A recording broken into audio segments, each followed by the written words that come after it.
LinkedIn. I am happy to be here with Sahil Mansuri from Bravado.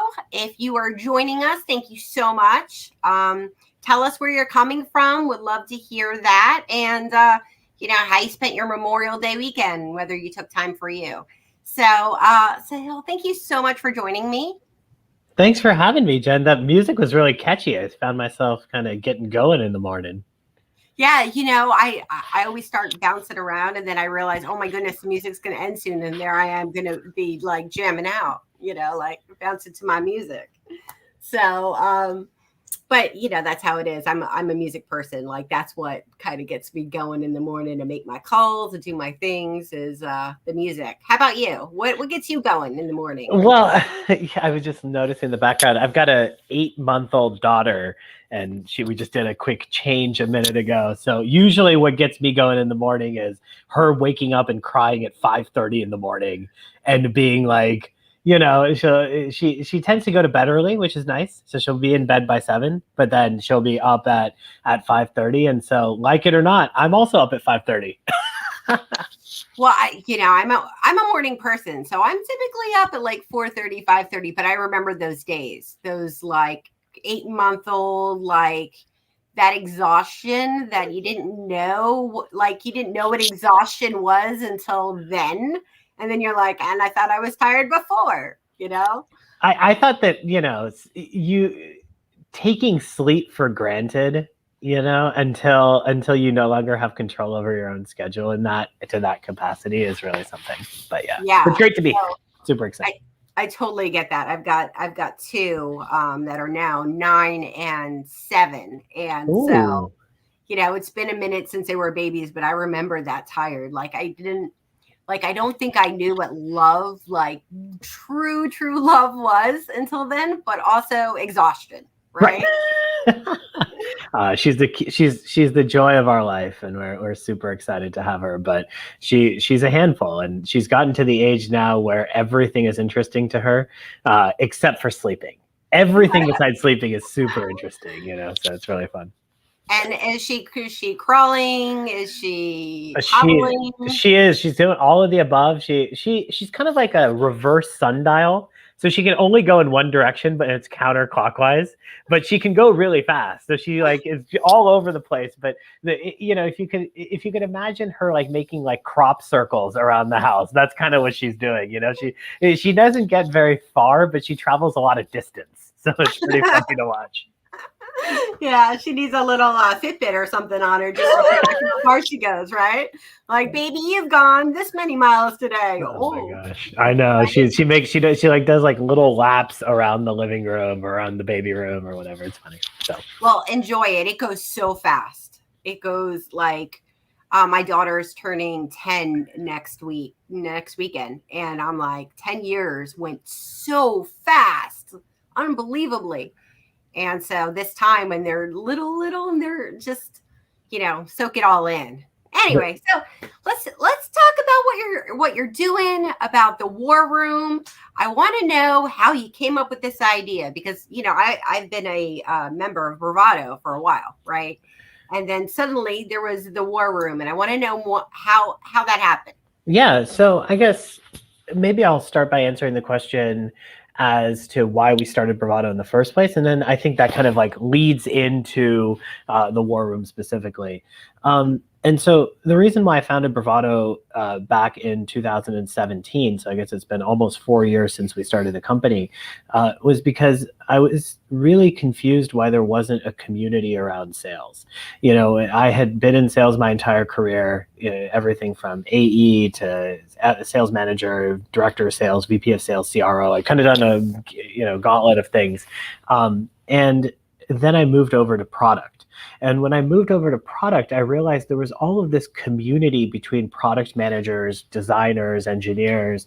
There's websites like Stack Overflow, which are basically like a place you can go as an engineer if you're stuck on a hard problem, ask a question and find the answer, or more likely someone's already asked that question and someone else has already answered it. So it's kind of like both a Q&A site as well as a library of best practices of how to solve tough engineering problems. And so I saw things like that, and I realized that, like in sales, we just have to figure everything out by ourselves.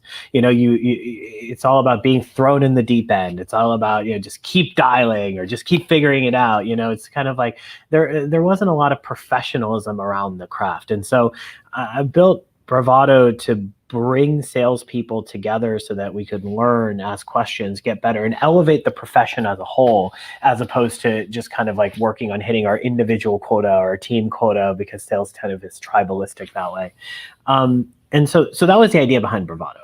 And this actually isn't our first iteration at building a community. So in 2019, we launched a community around Bravado, where it was a top-down sort of community approach. So it was folks like a Morgan Ingram or a Kevin Dorsey or whatnot, who had Beck Holland, who had large followings on LinkedIn, came to Bravado and started building their communities there.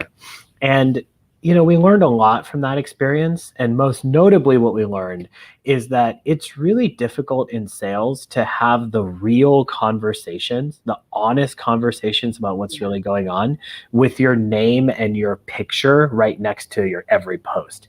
And you see this problem on LinkedIn, where the posts that you see on your LinkedIn feed are a lot of broetry, a lot of virtue signaling, a lot of people who are just trying to rack up likes and followers and comments, and kind of using it as a way to build their personal brand, as opposed to an honest discussion of the problems that we face in sales day to day and the things we're trying to solve for.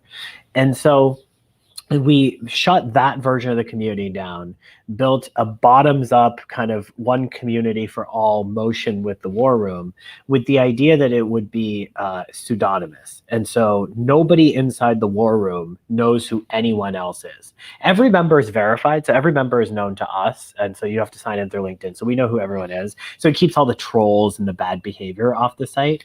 But it allows for you to say something like, my sales manager is being a real asshole and is, treating the team like crap and whatever, without the fear that your sales manager is going to know that, you're the one who posted that and that you're going to get in trouble, or that anyone even knows which company you're talking about.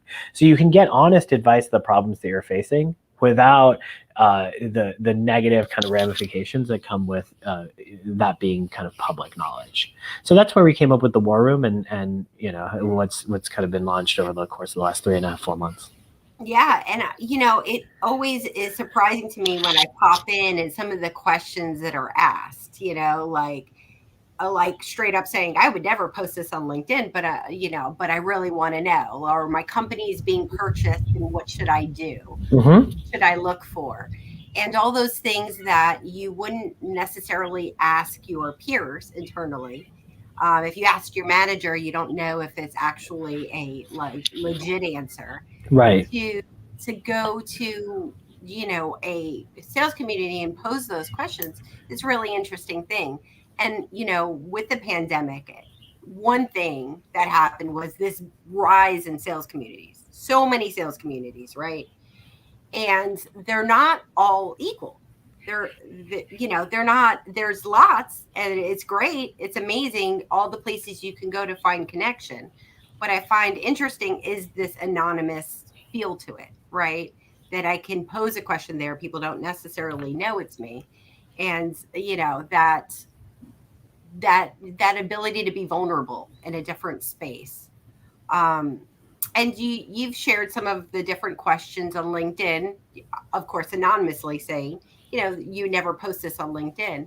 And I just, like, when you started it, did you see it evolving the way it has, with some of the questions that are coming out?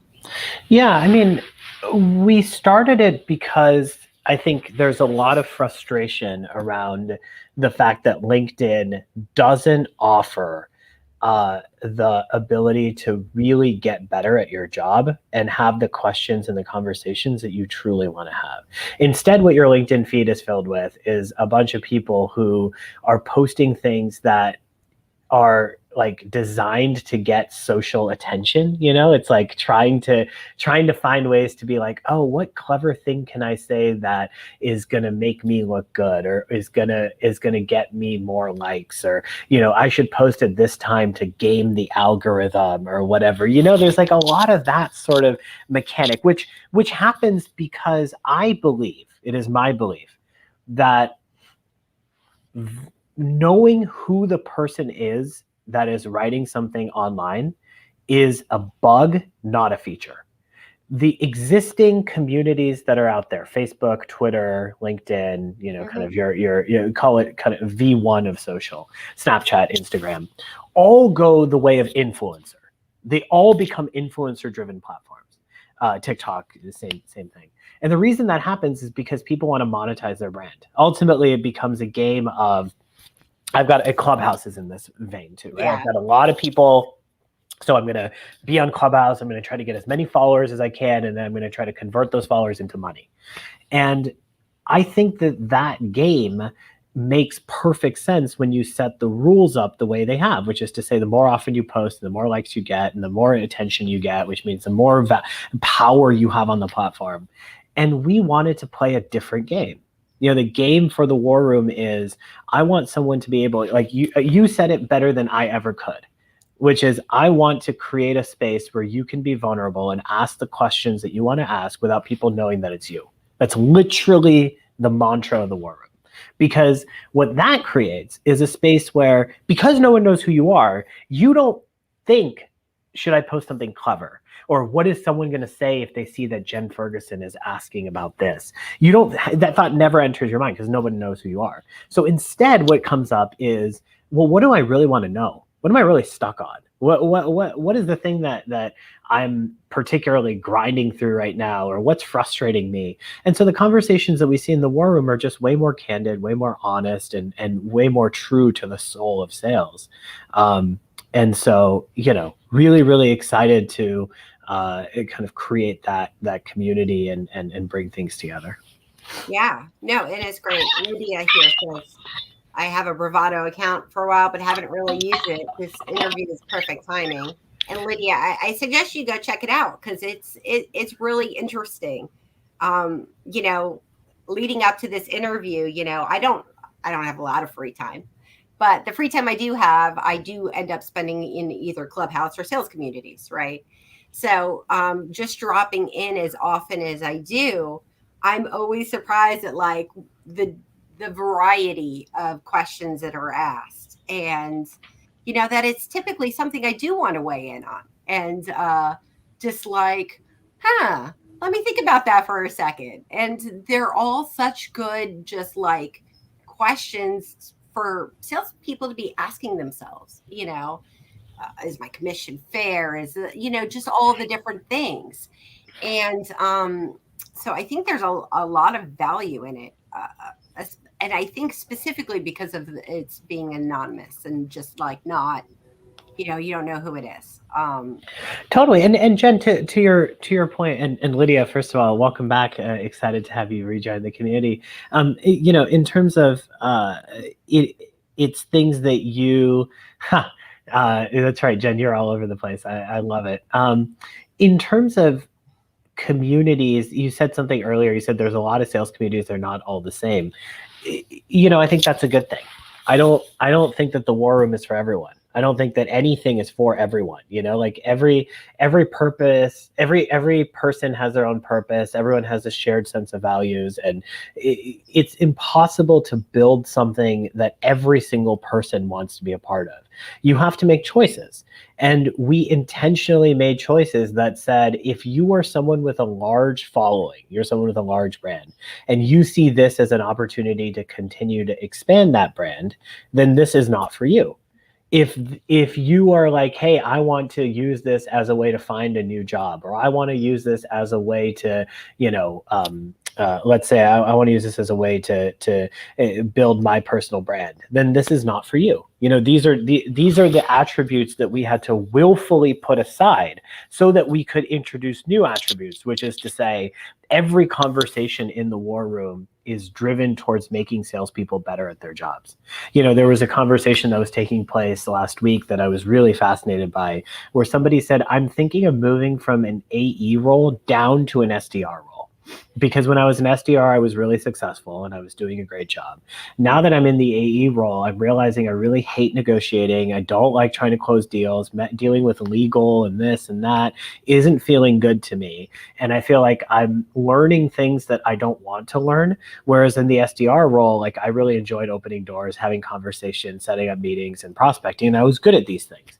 What are your thoughts? And you had hundreds and hundreds of people opining. And yeah, at first there was a rush of people being like, you're being an idiot, like being an AE, like it's better than being but then you had a bunch of people being like, well, wait a minute, is that actually true? And like, SDRs are super valuable. And, so like, this conversation can never take place on LinkedIn, because no AE is going to go up and be like, I'm thinking about demoting myself to an SDR publicly in a place where their peers can see that and ridicule them, or their manager can see that and be like, yo, what are you talking about? And their company has. So like, those are the things that really spur the discussion into a place where you can actually thoughtfully engage on a topic. And that's something that's really exciting to me. Yeah, no, and it is exciting. And I mean, I love SDR. So I totally, it's funny because during my sales career, sort of learning what makes me happy, and like, how do I define success? Right? Is success like, am I all about the money, or do I really just want to be happy? Right? And be able to be valuable and a contributor, or it's like, I think that comes with age, right? That, what does success mean, and where do I really want to be in my life? Totally. I think that's a very interesting thing. So Melissa here is looking to, she needs a referral to move on up. So I'll have to see if I can help her out there. Yeah, that's been the other thing, Jen, has been, we never anticipated this level of response from the sales community. When we had set an internal goal for ourselves that we wanted to have 10,000 members in the War Room by the end of 2021. So we announced the War Room in January of this year. So January 3rd was the first post about it. It went live on February 22nd. So we've been live now for 3 months and like a week and a half, 2 weeks, let's just call it. Let's just say 3.5 months. We've been 3.5 months. And we've got 33,000 members with 105,000 on a wait list, so like, we never anticipated this much demand. And it's been frustrating to have a wait list because to Melissa's point, we want everyone in the War Room. The problem is, managing a community of 130,000 people is not what our platform is set up for right now.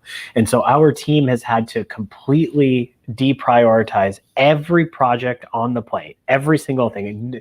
No one at our company works on anything besides the War Room right now. And that's been the case since basically February 23rd. And we are launching a mobile app. So we've been working super, super hard, and we are launching a mobile app for the War Room in 2 weeks. And that is going to be kind of the big moment where we'll be able to open it up and let a lot more people in.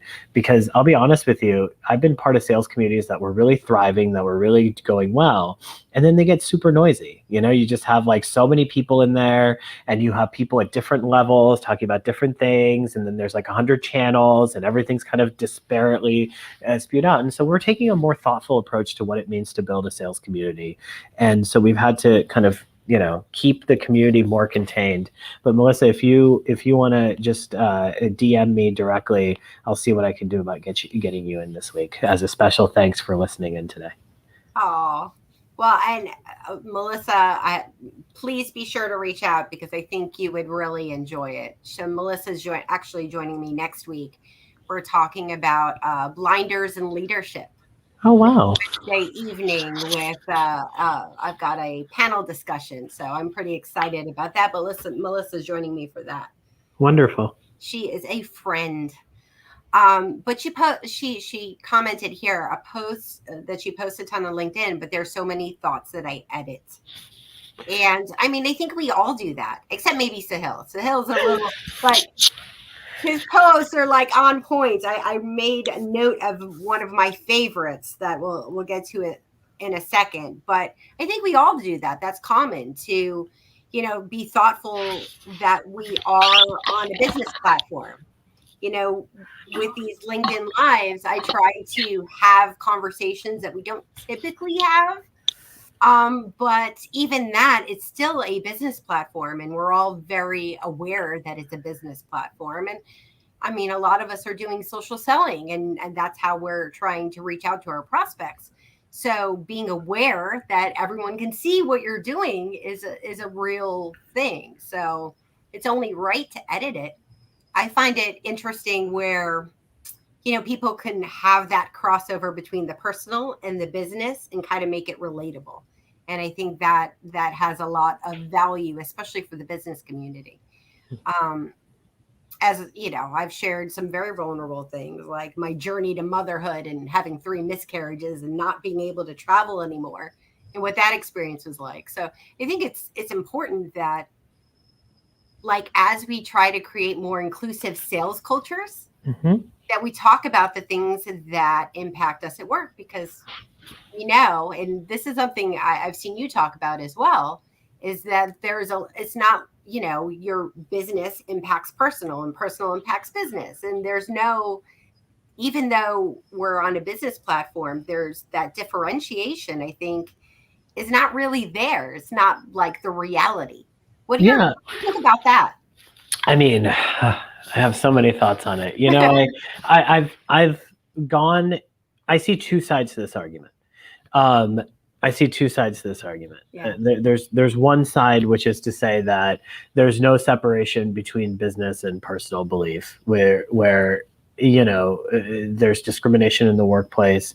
The same social issues that impact us outside of work impact us inside of work. And we've all seen the stats on women in sales, minorities in sales, LGBTQ in sales. It's a real problem. It used to be kind of a funny joke to me that when I was earlier in my sales career as a Indian Muslim guy with a beard showing up to conferences, they always assumed that I was like the tech guy. So prospects would come up to me to talk to me because they were like, oh, he's not one of the tall, good looking, white people. So he must be like the sales engineer on the team or whatever. And so like, and it was at 22, at 23, it was funny. At 34, I look back on that and I'm like, that's weird. Like they didn't even think I was a salesperson. I was the number one salesperson in the company, but like, it didn't matter, because all they saw was this like Indian dude. And, like, anyway, it's not about that. It's about the fact that I see that you can't ever escape who you are, regardless of how hard we try to create a more inclusive space. We're far from inclusive in this world. And I think we've really seen that exacerbated over the last 5 years in this country. But then I see another side of it as well. And the other side I see is the opposite effect, which is if someone happens to disagree with our political beliefs, then does that mean that we should vilify them or that we shouldn't include them in the workspace? Which is to say that it's really easy for us to say, hey, we want a really inclusive environment. I think you and I probably sit on a similar side politically and especially socially around these issues. There are people who are on the other side of these issues. And it's easy to dehumanize those people as well, which I don't think is fair. If we're going to say inclusivity, it doesn't just mean inclusive to people that think like us, and I see a lot of that. I see a lot of shaming from both sides. I see a lot of extremism on both sides. And as much as we can, I try to avoid that being the case in the war room. So in the war room, we try to keep conversations focused around sales. Now, there are things that impact sales that also impact society, and those are perfectly on the table. But we try to avoid straight political talk. We try to avoid, straight conversations that have, little to no relevance to the business world at large. And, that isn't maybe even the way I would want to do it. I think in an ideal world, I would want to keep it open to those conversations. But I just don't think we're in a place right now as a society to where we can argue like adults. We tend to devolve really quickly into a messy extremist conversation on both sides, both on the sides that I think you and I would probably see eye to eye on, Yeah. and on the other side as well. And so it's hard. It's hard for me to think about um, how do I create a space as someone who's trying to build a community to elevate all salespeople? How do I create a space that's true to that mission? And so we try our best. We try our best. We don't get everything right, and I'm sure there's much we have to learn. But my goal is I would love for every salesperson to benefit from the war room, regardless of where they stand politically and socially. Even if that is hard for me personally to accept, I think it has to be because if I stand for inclusivity, then I need to stand for that across the board, not just selectively. Yeah. No, and I agree with that, and I also agree with the idea that we're probably not ready to talk about it intelligently as adults, right?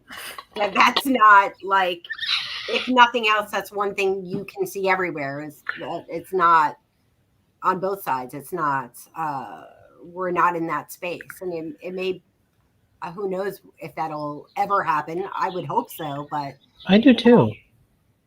So Lydia says, Melissa, I think you always have to be mindful of the risk of alienating the wrong person, people. See, and I think that's interesting. So I was unemployed for a really long time and started talking about some of my experience as a woman in sales. And I literally asked my audience, I'm like, do you think this is going to hurt my job hunt? And honestly, it did. It did. It reduced the number of people who wanted someone like me in their workspaces because I talked about things. And sometimes people don't like to talk about things, right? But I also looked at it like, okay, if the next place I'm going to be is more inclusive and is going to accept me the way I am, then that's okay that I eliminate those people, right? So it's like, how am I being intentional? And for a while there, I struggled because I'm like, am I intentionally making it hard on myself? So I think that's definitely from Lydia and Melissa, interesting comments. Michelle says everyone is hypersensitive right now. People can easily triggered by so many factors. That is very true. And I think what else is a big cause of this. To me, this.